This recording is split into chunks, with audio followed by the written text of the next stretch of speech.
Okay, now let's talk about the in-class discussion, and this time we're going to talk about selective breeding.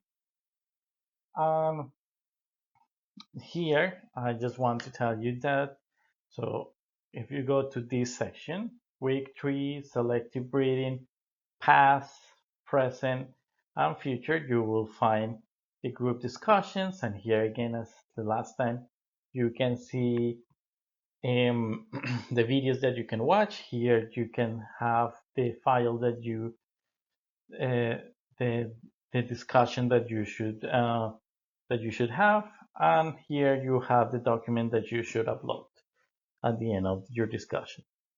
If you remember, last time I gave you some questions, and in this case, I'm not going to ask you to answer some quiz about the group discussion. You are only going to have the group discussion.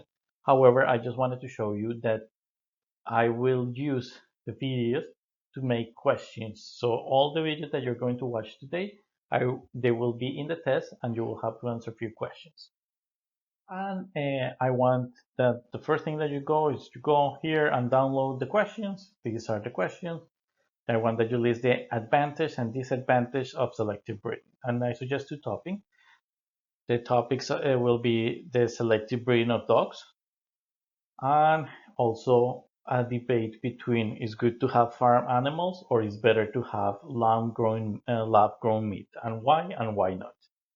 And again, you have all these resources. I give you three.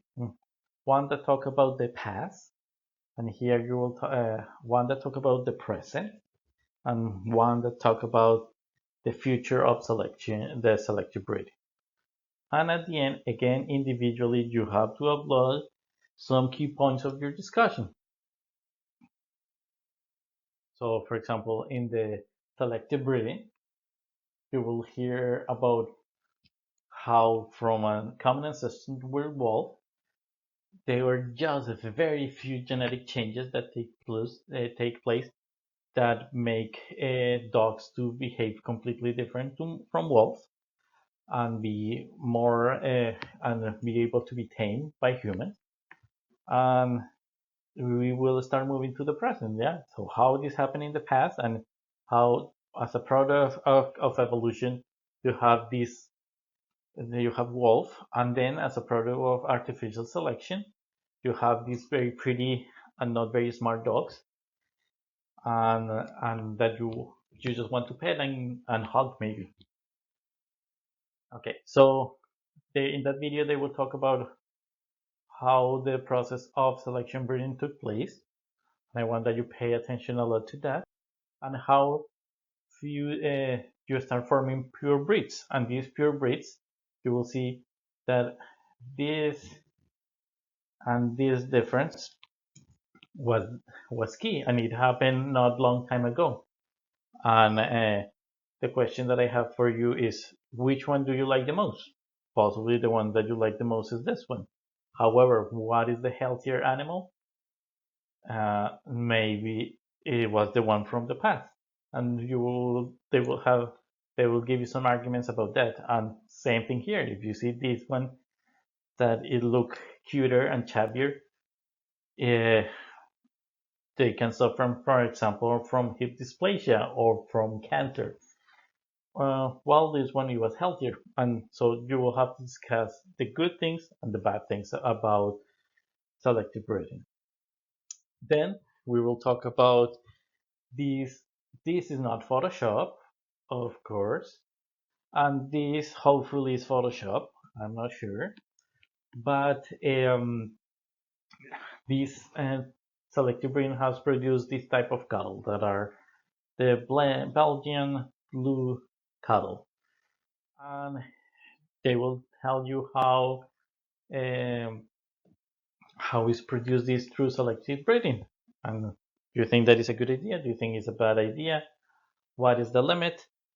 And we will move to the future of selective breeding, that we are not going to select in live animals, but we are going to select on live cells. So, for example, when we are going to start going to grow our meat in labs, because as we are eating so much meat, we are destroying the planet. So, for example, we don't have enough fresh water even for humans in the future, and producing meat, feeding the all this cattle is it requires a lot of water, so that is bad. Also, the place to have all this cattle is we are destroying. And if you remember, all the Amazon in the past years have been burned, and it was not accidental burnings. It was big companies that they wanted to burn this to put the cattle there. Another problem is just animal rights, and maybe many of you have seen. If you want to get very depressed one day, you can watch one of these documentaries about how this happened and how all these animals are they grow in those farms.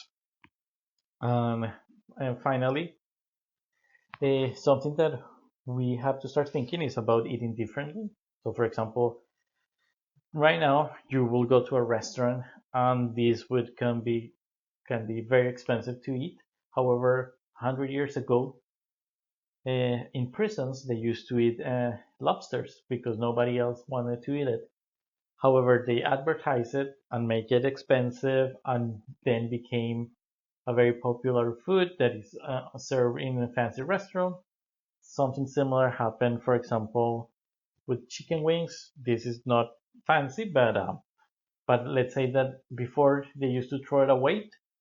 It was a part that nobody eat from the chicken, and 50 years ago, somebody decided to put it in the chicken and to put it sauce, and now it's very popular. So maybe something like that would happen with this type of meat. So I want that you think about it, that you read and see what are the problems. And however, the problem is not going to be solved only by growing meat in the labs.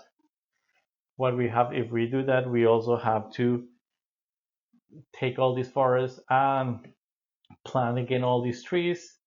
We will have to reduce the population. So this, although this is a good start, this is not the end. And I just want that you think about it. And remember, for the next class, you have these 4 topics for February 4th. So here you will have to watch the videos about epigenesis and free formation, about Lamarck, and we will talk about natural selection and Darwin. And remember, here you have readings, here you have the video lectures and something like that. In all of those, you have to write the summaries here, and remember that we will have again a quiz here, a quiz here, and a quiz here. So if you have any doubt, just let me know, and I hope that you have a good day. See you next time.